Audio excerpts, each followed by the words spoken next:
Everything from global markets to global security.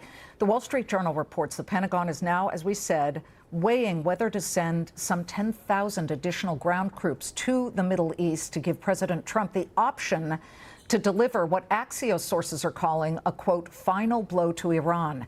This as CENTCOM releases new video showing U.S. forces carrying out precision strikes across Iran. Meanwhile, Israel confirms it has begun a wide-scale wave of strikes in Tehran. On the Iran retaliation front, Saudi Arabia says it intercepted 6 missiles. The UAE reports 15 ballistic missiles from Iran were intercepted.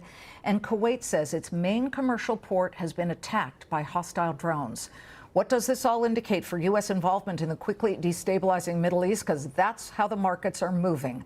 Will Iran respond to the threat of boots on the ground with a counter-ceasefire proposal? Joining me now, live from Sofia, Bulgaria, former CENTCOM deputy commander and retired Navy Vice Admiral, who's also admirable, Robert Harward. Admiral, thank you for joining us. The Pentagon has yet to deny the report that 10,000 additional troops might be heading that way. If true, from your perspective and your expertise, what does that mean? A ground war invasion? Well, it's possible, but there's a lot of other uses for those folks. They can do maritime interception ops. We can seize ships like we did in Venezuela. And there's a lot of places to go in and establish a bulkhead. You've talked about Karg. You have not talked about Abadan, which is up the Shatt al-Arab and borders Iraq through its waterway. That presents their largest refinery and processing plants. Other islands that are in the region that help you control the straits, such as Abadan's lower tomb, bigger tomb island. So it gives the Department of War a lot of options for the president to how they use these troops and what they can do with them, much less sending a signal to the people of Iran that we're committed to see this through to regime change. So what you are saying is it doesn't necessarily have to be that these 10,000 troops, which again, the Pentagon has neither denied nor confirmed, if they were to go to the region, they don't necessarily land in Tehran or certainly on the coast of Iran, but you're saying that they could work in the Strait of Hormuz, work perhaps in the Persian Gulf to secure that or to at least open it up because nothing's going through. You got it. They can board every ship, every track. We could flood the region through the straits with all sorts of vessels to present a problem for the Iranians. Are they going to target those? And when they do, since we control the air, can they strike it? So there's a lot of ways you can shape your strategy to get after this problem, in addition to all the devastation they're causing throughout Iran right now.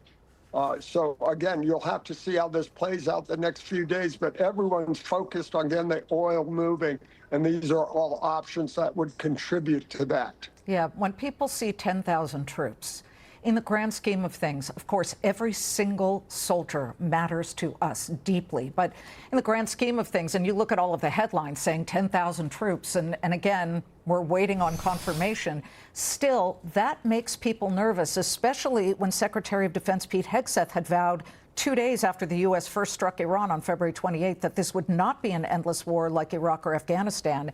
If we send that many troops, is that still a promise he can keep?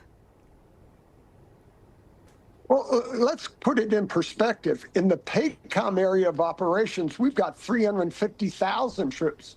And we used to keep 50,000 in the region until the Obama administration pivoted to the Pacific and took assets out of the theater. So this is not uncommon. We've had forces in the region before,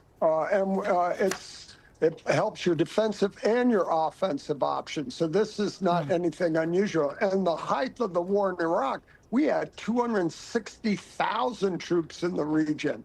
So again, 10,000 is not anything that indicates a broader land warfare. It just presents options for signaling to the Iranian regime, to the Iranian people, and giving you a foothold in Iran should you choose to do that. Admiral, really quickly, we have watched the president say many, many times we have demolished all of their missile capabilities, et cetera. Well, now there is news that maybe the U.S. can only confirm the destruction of about a third of Iran's missile arsenal. On top of that, March 20th, Iran carried out that mid-range ballistic strike on Diego Garcia. That's the U.S.-UK operated base in the Indian Ocean, very far away. That distance that missile was about to travel, it wasn't a pinpoint strike, but nonetheless, that does make people concerned that perhaps Iran might still have quite an arsenal, or at least one that can still do a lot of damage. From your CENTCOM spidey sense, what do you think is really going on with Tehran? What do you think the Islamic regime still has? Or they're trying to hold on to power.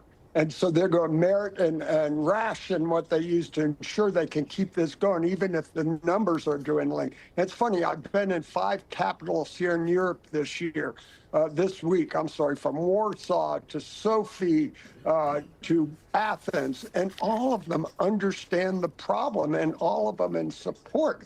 And they say that to us. They know this threat, especially with a missile that they know could hit Europe, not just Diego Garcia.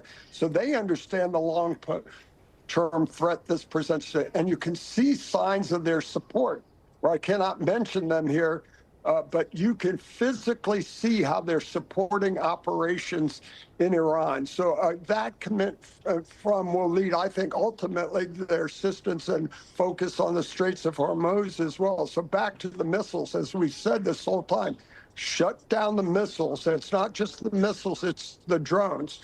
And so they're tracking that every day. Yeah. And I think, some of their allies are part of the problem, although they're not acknowledging it. Well, when anybody says that there wasn't an imminent threat, all they have to see is that missile that hit Diego Garcia.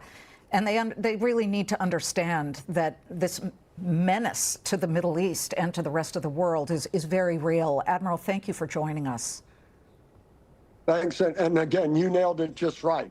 We did this at a time of our choosing. If Iran had done it as a time of their choosing, it would have been an even more significant problem. Understood.